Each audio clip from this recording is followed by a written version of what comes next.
Morning guys, welcome back to my channel. My throat's a bit croaky.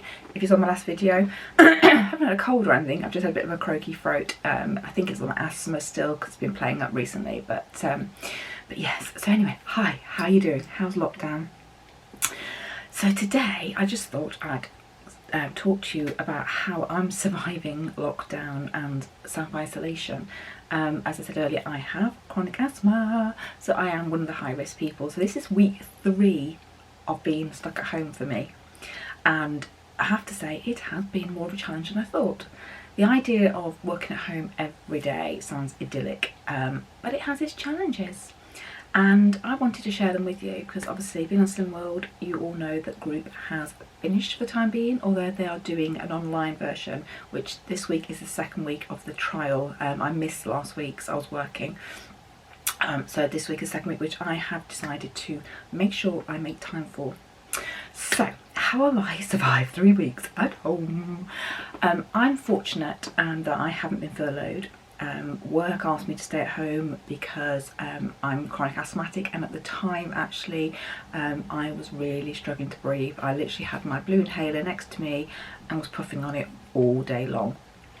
I also have my other inhaler as well, so but this was keeping me going during the day. To do a meeting I was coughing constantly and struggling to breathe, so work actually were very good and said no, you are one of the high risk people, you stay at home. And I can work from home. My job I can do 100% from home, so it's not a problem for me. The bit that I found difficult is that yes, I live with my husband and my dogs, but that has been my only interaction really with the human world outside, and that can get pretty lonely. I spent my days on Skype with work, so I am speaking to people all day long. We don't physically see people, and I have done the odd video conference, and it's much nicer to see people because you do get stir crazy. So I'm not sure I could be somebody who could work from home 24/7. I do need other people to sort of, you know, work with and have a bit of a laugh and a bit of a joke. So Slim World wise, it's been a challenge, mainly because I always eat fresh food, fresh vegetables. I don't buy processed food. I make everything from scratch, as you'll know from my recipes. And the first few weeks were a nightmare because you couldn't buy food. We didn't stockpile because we didn't think that anybody would be stupid enough to go and buy absolutely everything in the supermarkets. So we just bought what we needed when we needed it. And we did it through a Tesco delivery. The first thing I noticed was that I couldn't get any Tesco deliveries. The one I got was for weeks in advance. So I'd done one before my shutdown, and then my last Tesco delivery was last Thursday, or last Friday. So I had like a 2.5 week window with no food delivery, so it was supermarkets only.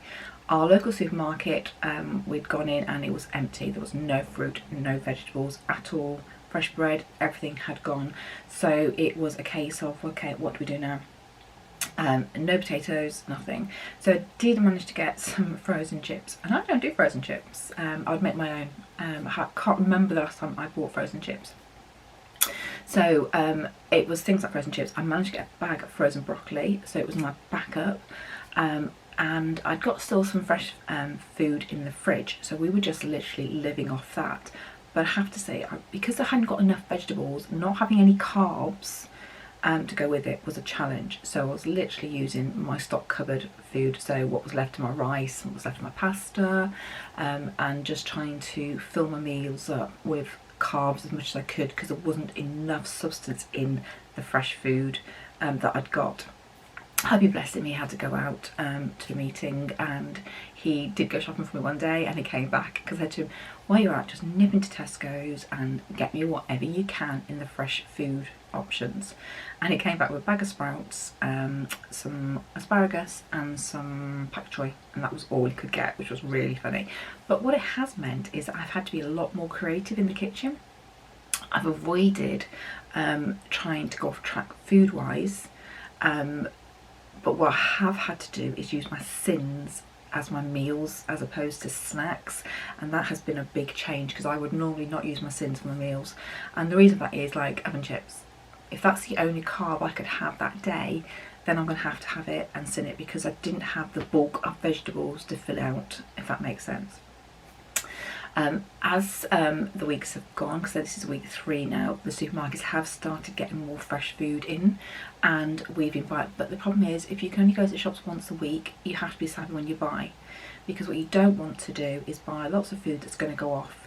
So you have to think about your meals. So I've had to try and plan as much as possible. And the one thing I've missed is maybe having things like lettuce in the fridge, because I've not always been able to get it, and if I'm doing the one shop, the bit of lettuce I've got might have gone halfway through the week because there's 2 of us at home. So it's been a challenge, but it's been quite fun, and I think it's really important to really think about your meals. I decided that I miss pasta, because pasta is really quite filling, so I made my own. So the video is here, and it's so easy. I made a vegan version and also an egg version, and I do admit I preferred the egg version, but the vegan version was as well, no, it wasn't equal, it was okay, it was nice, it was edible for me. Edible's wrong actually, it was nice, okay, but I preferred the egg version. So sometimes it's about making it yourself.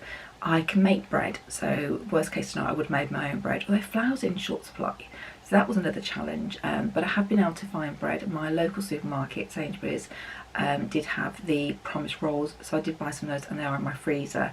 My loaves of bread, I've been freezing it and just taking out what I need so it doesn't go off.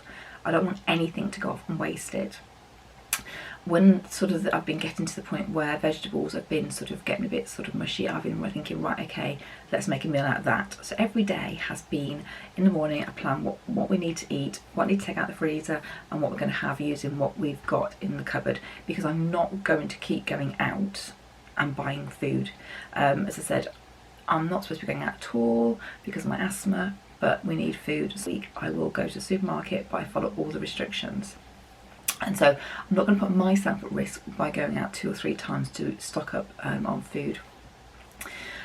As I said, I work from home, and all my video calls mostly have been by telephone, so I haven't really had to worry what I look like.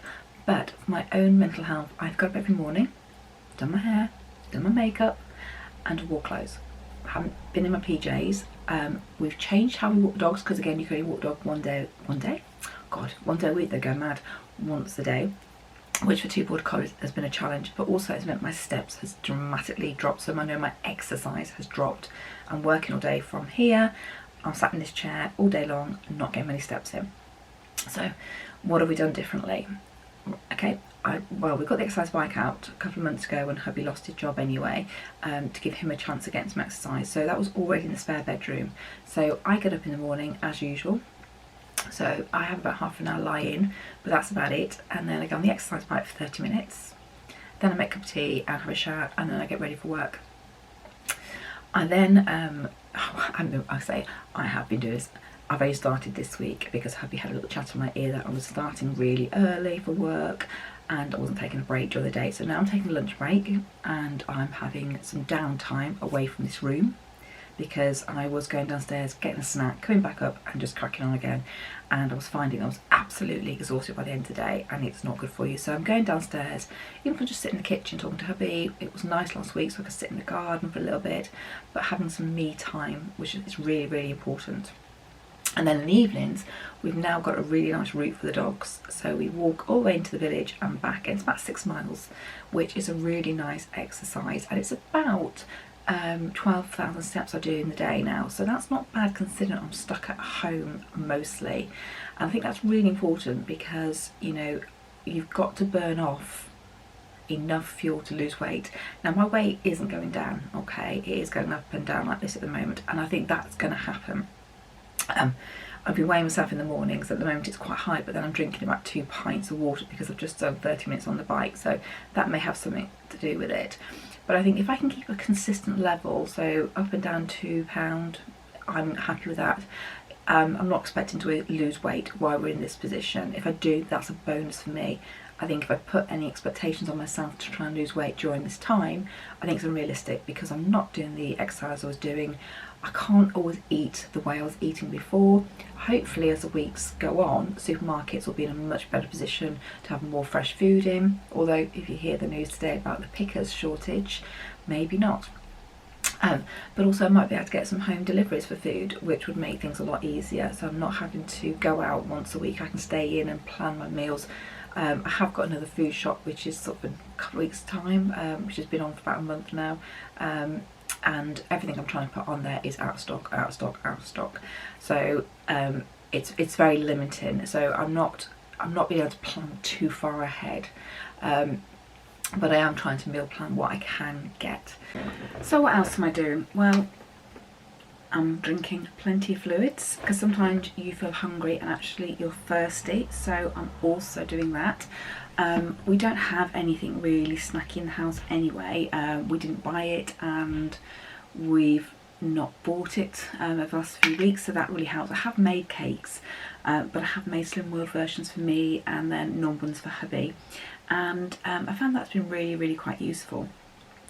And I wanted to share something that Davina McCall was talking about yesterday on a programme, and I thought it was really fascinating because she was talking about, you know, her children eating out of house and home, because we're at home at the moment. It's so easy just to go downstairs and pick, and unfortunately I'm really busy, so I do stay in these four walls for most of the day.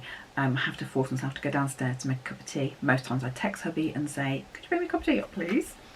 But what she said is she gives her children a food allowance for the day. So it could be like fake money, for example, so Monopoly money or a fake credit card, okay? And she says you'll have X amount of money today to eat. And then she prices things like apples, bananas, water is free and things like that. So any snacks the kids want during the day, they have to buy them. So not really buy them, but buy them within the budget that she would have normally given them. And I didn't see all of it, but it was almost like, if you give your kids their lunch money for school, she does the equivalent at home to stop them just eating constantly all day, because one, it's not good for them because they're eating more than they should do, and two, with shortage of food, it means you're then shopping more than you really need to. So that's a really good thing, and I thought that was brilliant. We don't have kids, so it's not a problem here, but if you have kids and you're having that problem, or even if for yourself, if you say to yourself, right, I'm only allowed to spend £5 a day on treats, and then you give yourself a price for, say, your wine, your crisps, your chocolate, your biscuits, then that's a really good way of stopping you picking, because once you run out of money, you've run out of money, haven't you? So I really like that idea. I thought that was a really clever idea to do that. And talking about wine, it's so easy to be at home and think, do you know what, I can have a glass of wine because I'm not in work, am I? I'm at home. And you can then drink every single day. And we could be locked down for months. And wine not only is a hidden sin, well, it's not hidden because you know it's sinned, but you don't always know how much you're having. And I do have a box wine at the moment because I haven't been able to get my favourite slimline wine in the bottles. And I've decanted it now into bottles so I can check how much I'm having to make sure that I'm not literally emptying the box in one sitting. Not that I would, guys, that's just an exaggeration, but that's one thing I have been doing. But I've also said, right, okay, during the week I'm not drinking, because I wouldn't drink if I was going out to work, so why would I drink because I'm working from home? So I've had to make that really strict choice, because I said, one, that's hidden sins that I'm actually having to use on food, because I can't necessarily get all the food I want when I want it, but also it's not good for your body, it's not good for your liver, it's not good for your health. So cut back on your alcohol. Just be really careful that you're not getting into that habit that every night you have a glass of wine.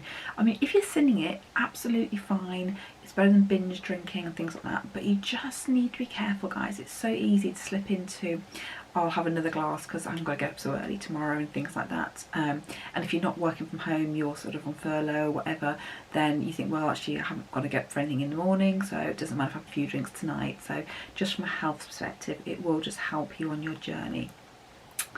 And I think that's about it. Food wise, what have I cooked? As I said, I made the pasta, which was absolutely lovely, and I did show the recipe for the chicken and chorizo dish I made with that. And where I've got leftovers, I use them on every single meal the next time. Okay, don't waste any food now. The dogs don't get as many scraps as they used to because food is limited. So I will create anything. So if I've got leftover roasties, I will cook them off the next day for breakfast or something like that. I'm using my freezer up actually, so I'm pulling out ready meals. When I say ready meals I've made from the freezer, and using those just to make more room in the freezer for things like bread, so when I can get it I can put it in there and freeze it. Salmon, I've been having salmon with broccoli and potatoes. So yeah, when we've got the potatoes, and we've varied potatoes. We've been having roast, we've been having mash, we've been having rosti, we've been having chips, but homemade chips when I've got my own potatoes. Where I have got my own potatoes, the frozen chips have stayed in the freezer. I haven't used those up. They are my backup if I can't get potatoes in the future. So where I can be healthy, I am being healthy, guys. I've used carrots, things like that to make chips with, just to make those healthy. I've done a lot of slow cooker dishes where you just throw all your vegetables in that you've got, and your frozen ones are great for that. Curries, roast dinners, they're easy to quite make if you can get. I haven't been able to buy frozen roasted, and I wouldn't anyway, but where we have got potatoes, we've made our own homemade roasters, which has been really, really nice. And just genuinely try and make it meat at least 1-2 veg a day, and a meal, and a carb. So whereas I would prefer to do carb free, sometimes I just don't have enough vegetables to do that. So, but guys, you know what, cooking is fun, so just, you know, mix vegetables up, mix ingredients up, and you will come up with some really, really quirky meals that you'd never ever think of before. And get the kids involved, you know, get some fun, because if they make things well, especially that pasta's really easy for the kids. They go for the egg one, not the vegan one, unless you are vegan, because the vegan's more hard to sort of manipulate and bind together. The egg one is much easier, if you can get eggs, that is. Omelettes has been another good thing where we've had eggs in, and cheese. I think I've had more dairy actually, because I've been forced to have more cheese, because one thing I seem to have abundance of was cheese for some reason. But yeah, just be sensible. So I think that's really it for today. I know it's a challenge, guys, but I think, oh, I'll tell you what else I'm doing. I'm wearing my skinny jeans. There's a method for that, or there's a reason for that rather than a method. If I wear my elasticated joggers and I put weight on, you don't notice much because it stretches. If you wear your skinny jeans and you can't do them up, you know you've put weight on. So I am wearing my tight jeans, and that way I can tell if they are too tight, because what I don't want is when I do go back to work, I can't get into any of my work clothes either. So I am making sure that I wear tight clothes, or clothes that I would have worn before, rather than just wearing my joggy bottoms. Okay, so that's another thing I'm trying to do at the moment. Okay guys, so that's it for me today. Hopefully I'll come up with some more recipes for you to help you on your journey. I am trying to be more creative, as I said, and I'd like to share some of that with you. I have been rubbish about putting things on Instagram just because I've been working quite long hours, and then when I have had downtime I've been so tired I've fallen asleep. So I have been guilty of that, I do apologise. But what I have also been doing is my crafting as well at the weekends. I haven't a chance in the week, but at the weekends, again, because we're shut indoors and, you know, there's limited things to do, it's really important to keep your brain active. So yeah, I've done some crafting, so if you're interested, flip over to my crafting channel, Maria Crafts for you. Right, I'm going to go now before my voice goes all together, and it's really scary because I've only just about to start work as well. So you have a great day, and I will speak to you soon. Take care, stay safe, and follow the rules. Follow the government guidelines, guys. Alright, and don't forget to subscribe, by the way. Notifications, give me a thumbs up. Alright, I'll see you in my next video. Okay, bye.